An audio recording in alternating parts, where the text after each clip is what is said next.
Hello people, welcome to Gurukula. I'm Jai. So today in this video we are going to see about the topic that is access control in data link layer, and to be very specific, there are several methods of access control that is happening in data link layer, and we will be focusing on one type of access control, and that is what we term it as random access methods. So this is the first part of the access control mechanism, and there are subsequent parts to be released in the subsequent videos. So now today, without any further delay, let's get into the topic.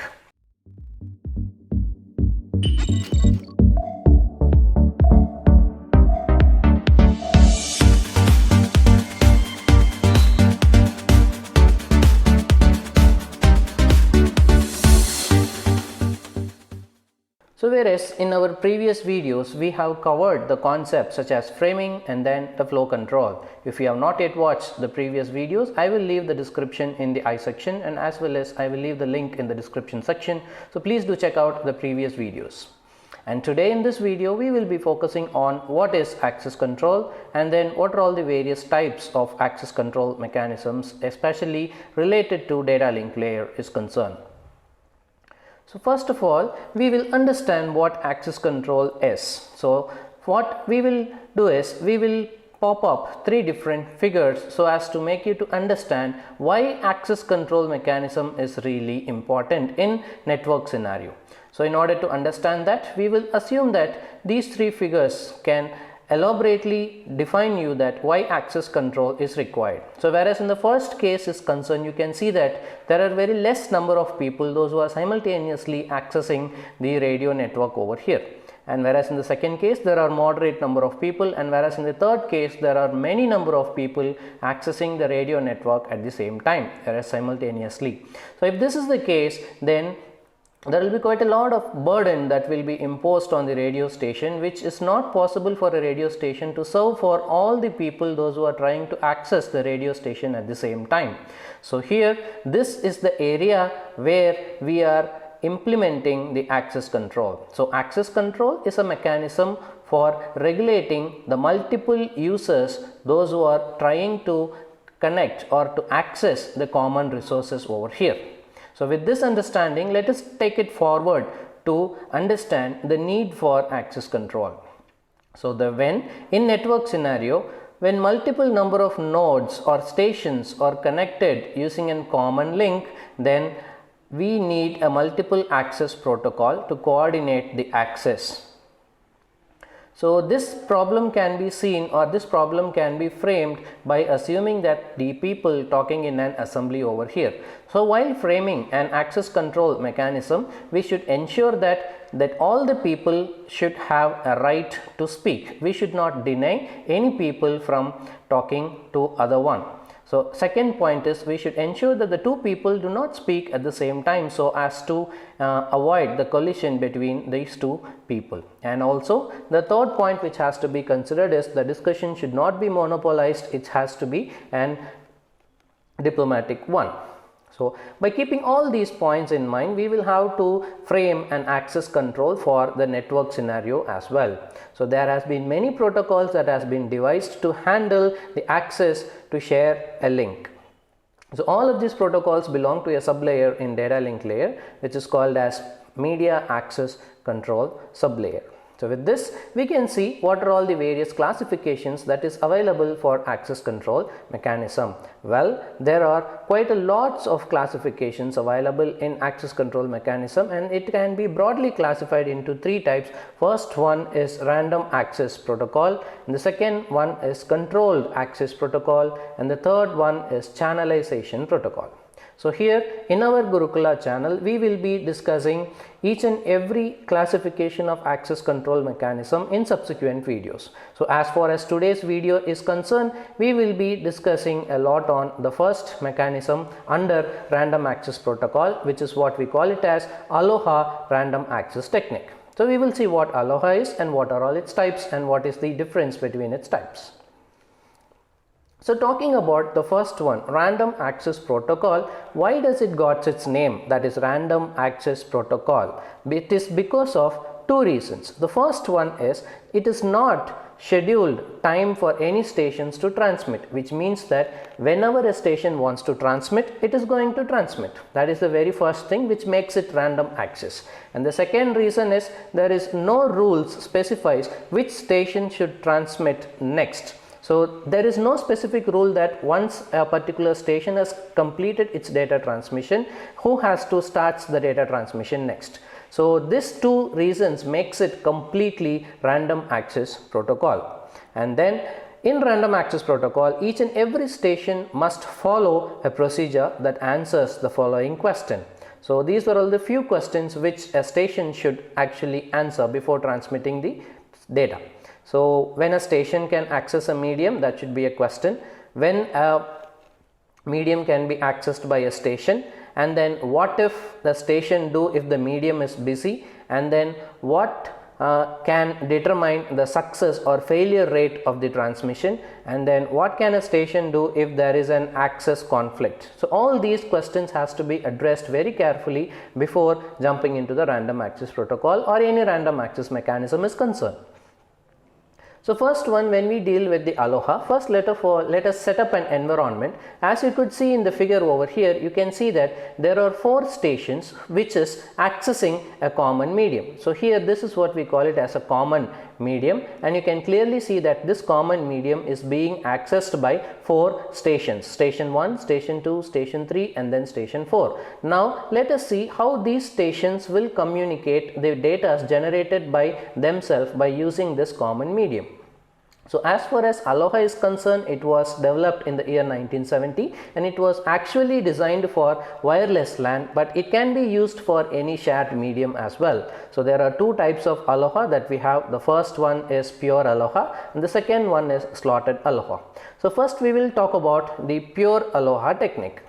So in pure Aloha technique, there you can see that we have 4 stations as depicted in our environment. We have station 1, station 2, station 3 and station 4. So all these 4 stations is sharing a common link. So this axis represents the time, and just for the sake of understanding, it has been given the different timeline, but actually in practical scenarios this is going to be the same timeline.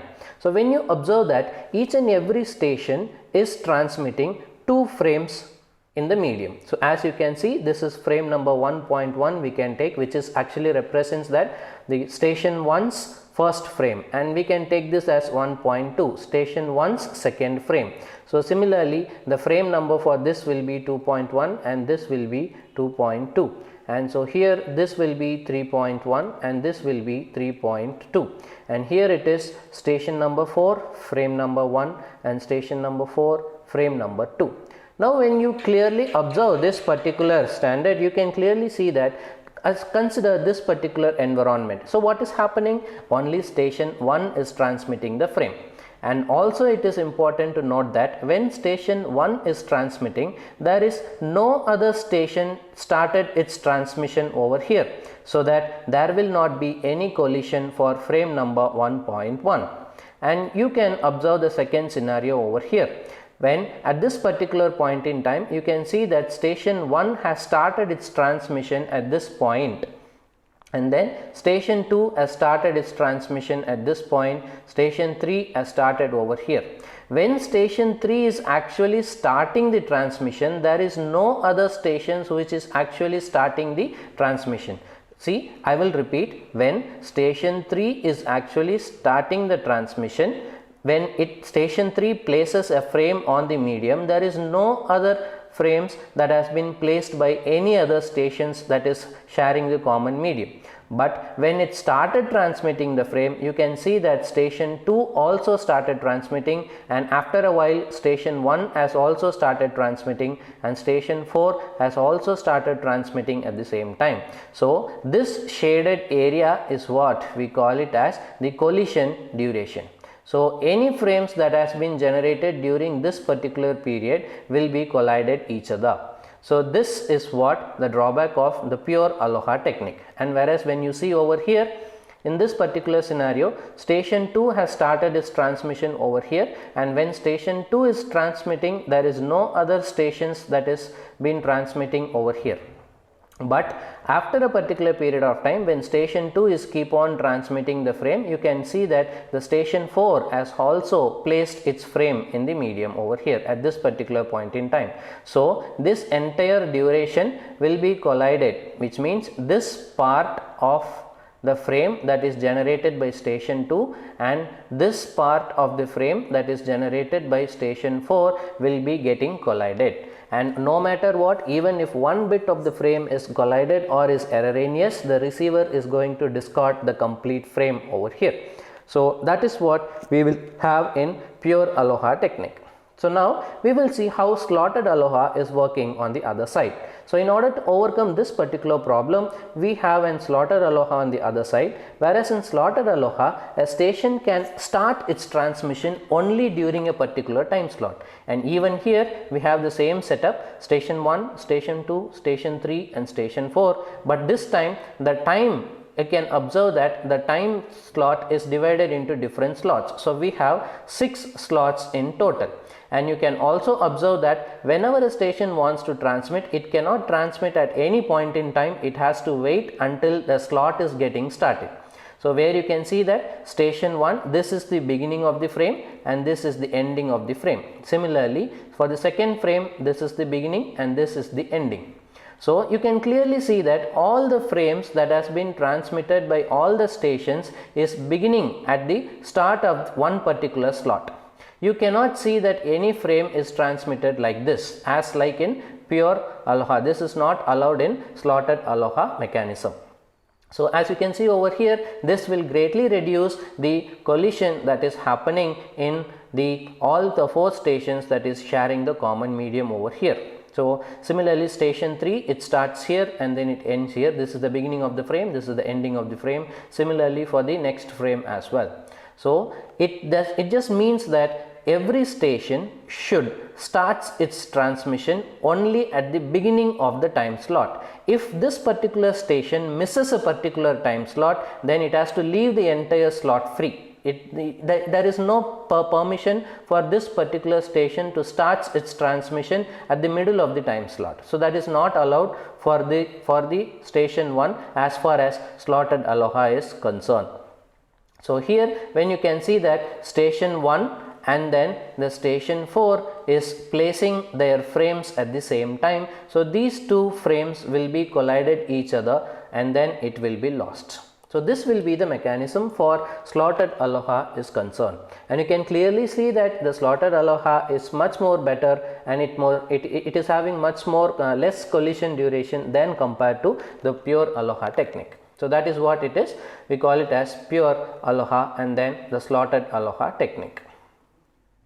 So whereas in the second sense, we will have the second technique, that is what we call it as carrier sense multiple access. So whereas in carrier sense multiple access, we are going to use an principle, we call that as sense before transmit, or in general words we can assume that as we will have to listen before talk, which means that whenever a station wants, say for an example, I have a station over here which is connected to a commonly shared medium like this, and this particular station wants to communicate the data to this particular medium. Let's say when A wants to communicate its message to B, then it should first sense whether this channel is being used by any other channel or not.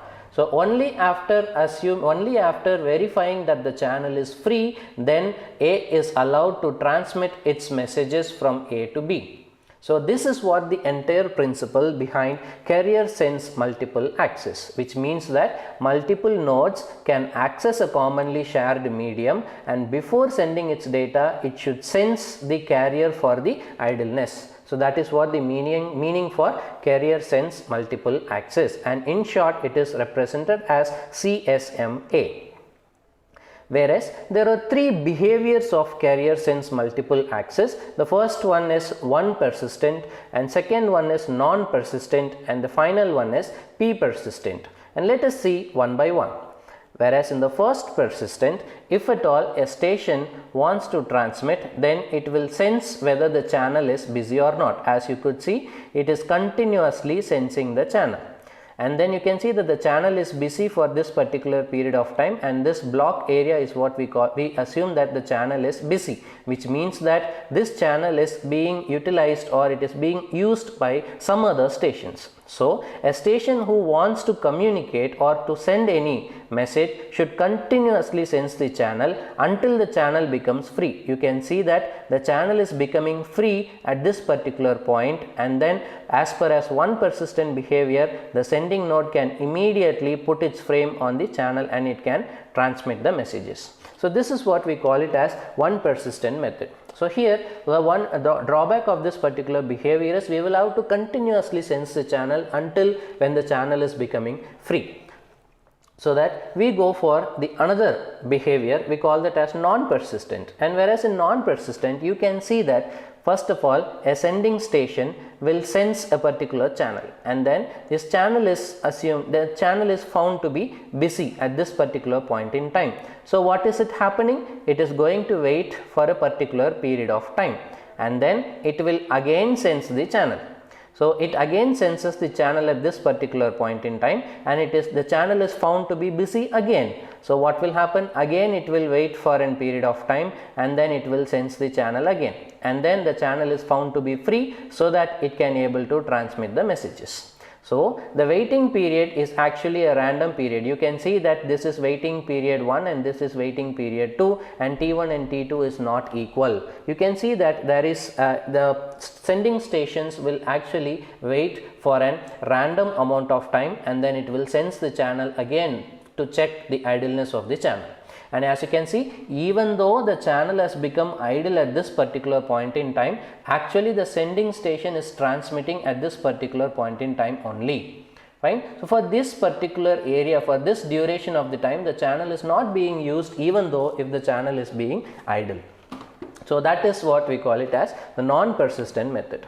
And whereas when we come for the third one, we call it as P persistent method, and it should be noted that P persistent method is always used for slotted channels. You should have a slot, which means that each and every station that is accessing the channel will be given a slot to transmit. Only in this particular area a P persistent behavior can be implemented. So what will happen over here?